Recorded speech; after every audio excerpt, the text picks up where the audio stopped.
Eastern State Penitentiary. Hi, everyone. Welcome to this house. Today we are exploring Eastern State Penitentiary, the darkest place in America's history. Make sure to follow for more stories like this. And we're already back. In 1829, Eastern State Penitentiary opened its doors in Philadelphia. Built from dark limestone and topped with ominous steel bars, it was designed to be a prison unlike any other. People came from all over the world to see the imposing walls and understand the philosophy behind them. This prison wasn't about punishment. It was about reflection and rehabilitation. Prisoners would be brought in and locked away in solitary confinement, forbidden to speak a word or even make eye contact. They could only communicate with guards through a speaker system, and their only company was the echoes of their own thoughts. Sounds great, right? Well, not exactly. It soon became clear that this experiment in isolation was causing some very real problems. The silence was driving men insane. Reports of madness, paranoia, and despair started pouring in. Within just a few months, Eastern State Penitentiary had earned itself the nickname the State Pen. And while it was meant to be a place of reflection, it was quickly turning into a place of torment. By 1848, the prison had taken 9 lives. Prisoners who couldn't stand the crushing solitude ended their own lives, rather than face another day of deafening quiet. There were rumors that these souls were trapped within the prison walls, unable to move on because they died before they could confess their sins. And then there were the whispers. Prisoners claimed to see shadowy figures lurking in the dim oil lamp light at the end of the hallway. These apparitions seemed to appear and disappear at will, always just out of sight. Was this a trick of the flickering flames or something more sinister? Then there were the sounds. Some prisoners reported hearing chains dragging metal moans, and the sound of tormented voices whispering in the dead of night.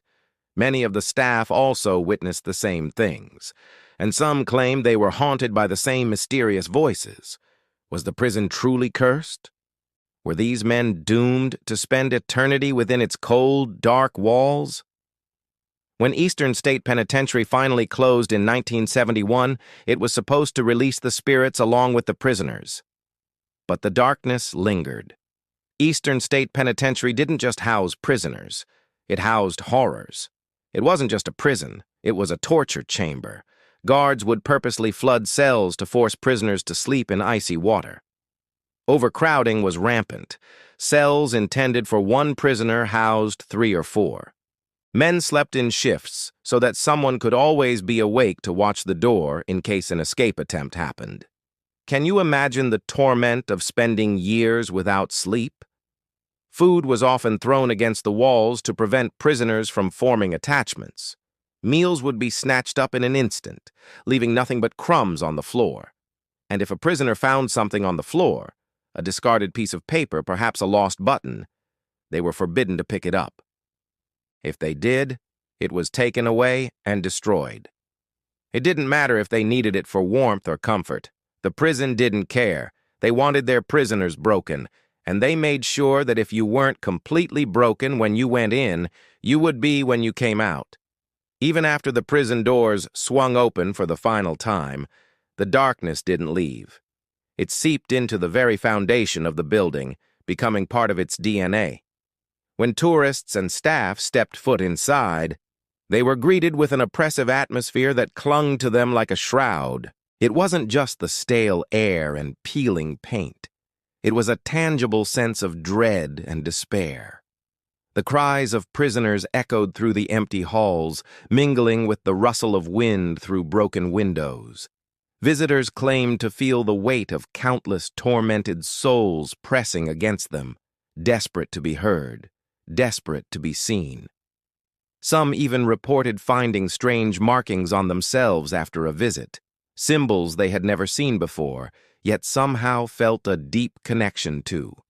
Could these be the desperate pleas of those trapped within the prison walls, reaching out to communicate, to connect, to let the world know they were still here, still suffering? Or were these just tricks of the light and shadow, playing games on their minds? As the years passed, stories of hauntings at Eastern State Penitentiary grew. The prison became a popular destination for ghost hunters and thrill seekers alike. Groups would gather armed with cameras and EMF readers, hoping to capture evidence of the paranormal. Some claimed to hear disembodied voices whispering secrets only they could hear. Others reported feeling icy cold spots that seemed to cling to them, refusing to let go. And then there were the shadows. Visitors and staff alike described seeing fleeting glimpses of shadowy figures darting between the cells, always just out of sight. Some even claimed to have captured images on camera of these elusive presences. But when examined closely, the photos showed nothing but a dark, formless mass, a silhouette of a human shape, yet not quite human.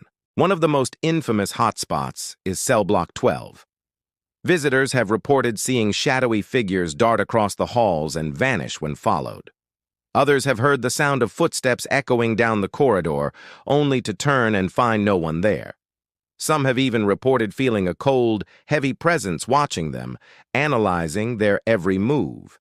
It's as if the spirits of the former inmates are still pacing their old cells, reliving their darkest days. Then there's Cell Block 6, where the ghosts seem to be in a more playful mood. Visitors have reported hearing ghostly laughter echoing through the empty halls, seemingly coming from nowhere and vanishing without a trace. It's as if the spirits of those who once walked these halls are mocking the living, taunting them with their joyless existence. But perhaps the most chilling tales come from Cell Block 4. Here, visitors have reported feeling a presence standing just behind them, breathing down their necks.